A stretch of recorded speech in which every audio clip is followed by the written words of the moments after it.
మానేశారు. నువ్వు కూడా వెళ్ళు, రేపు నువ్వు కూడా క్రిందసారి ఏం చేశాడు జగన్ కూడా 2 ఏళ్ల పాటు వెళ్ళి ఆ తర్వాత పాదయాత్ర వంక పెట్టుకుని మానేశాడు, అంతే కదా. అదే సందర్భంలో చంద్రబాబు నాయుడు అయితే ఆయన మానేసిన పార్టీ అటెండ్ అయ్యేది చర్చల్లో. ఇక్కడ వీళ్ళు కూడా అటెండ్ అవ్వాలి కదా. అక్కడ ఎప్పుడైనా సరే ప్రజాస్వామ్యంలో పారిపోయేవాడు నాయకుడు కాదు, నిలబడేవాడు నాయకుడు. దమ్ముతో మాట్లాడాలి.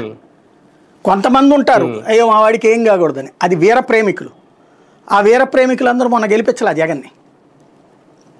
మిగతా వాళ్ళు తమ నాయకుల్లో దమ్ముందని అనుకునే వాళ్ళకి ఆ దమ్ము చూపించాలి కదా.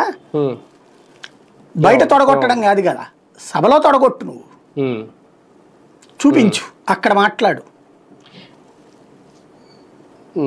కానీ ఇప్పుడు వివేకానంద రెడ్డి గారి హత్య గురించో లేదంటే కోడికత్తి కేసు గురించో ఇప్పుడు చర్చకు తీసుకొస్తే ఆ అవకాశం టీడీపీకి ఇవ్వకూడదు సభకెళ్ళని ఏమన్నా అనుకుంటుందా, లేదంటే దాని మీద వెళ్ళి ఇప్పుడు సమాధానం చెప్పుకోవాల్సిన పరిస్థితి ఉందా వైసీపీ? చెప్పనండి, అక్కడికి వెళ్ళి అడగండి. నువ్వు బయట మాట్లాడారు కదా వివేకానంద రెడ్డి మర్డర్ కేసులో ఏం జరిగింది అన్నటువంటిది, చివరికి కోర్టే చెప్పేసింది కదా, అదే మాట్లాడు అక్కడ. నువ్వు తప్పేముంది?